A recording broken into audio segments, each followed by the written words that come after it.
Seram. Tidak ada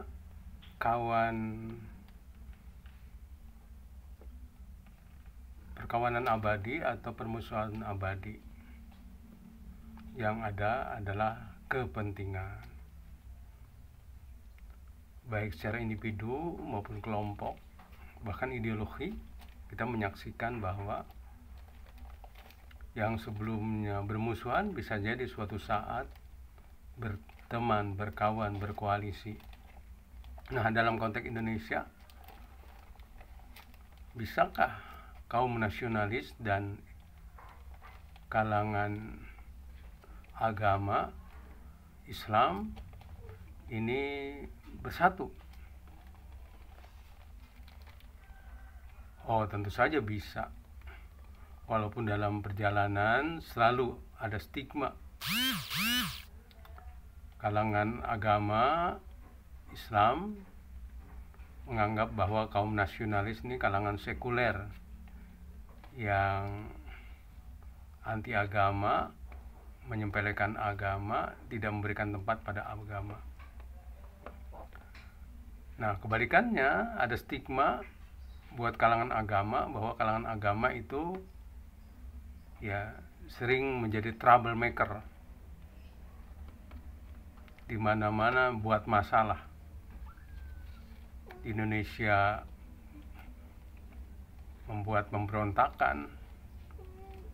Nah, sekarang di Timur Tengah kita menyaksikan kelompok Islam hobinya melakukan peperangan sehingga menimbulkan peperangan saudara di Timur Tengah. Nah, inilah stigma yang kita saksikan. Nah, namun dalam konteks kekinian, karena kepentingan bersama, misalnya dalam konteks Timur Tengah, kalangan nasionalis dan agama bisa bersatu. Contohnya di daerah-daerah konflik, apakah di Palestina, apakah di Suriah, apakah di Lebanon, kemudian terakhir di Yaman, bersatu kalangan nasionalis dan agama demi mengusir penjajah atau kekuatan yang berusaha menjajah.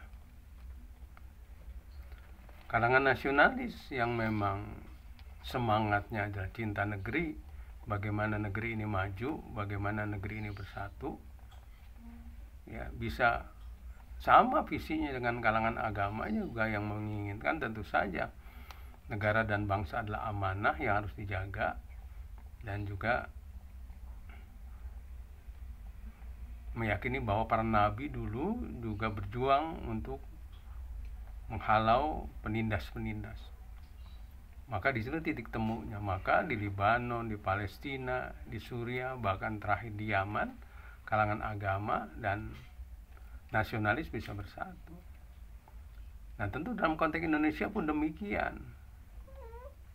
Ya, kalangan agama dan nasionalis bisa bersatu. Kalangan nasionalis yang memang concern dengan NKRI, concern dengan bagaimana negara yang berbagai suku bangsa ini bisa bersatu. Nah, begitu juga kalangan agama yang menginginkan agar ya negeri ini betul-betul ya menjadi negeri baldatun thayyibatun warabun ghafur, negeri yang aman dan mendapatkan keberkahan.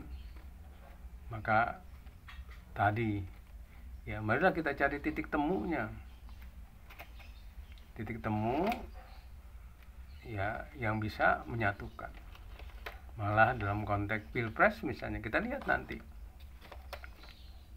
rejim berkuasa akan terus ya mengikuti pola yang sudah dihadapkan selama ini, 2 kali memerintah, di mana presiden yang nasionalis ya wakilnya dari kalangan agama, dari kalangan yang notabene terbesar di Indonesia dalam konteks ini ya NU kultural lah. Jadi nampaknya akan tetap seperti itu ketika rejim yang berkuasa ingin melanjutkan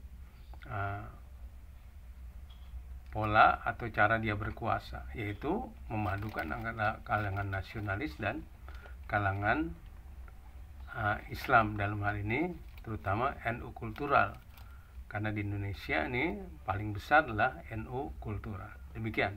Assalamualaikum warahmatullahi wabarakatuh.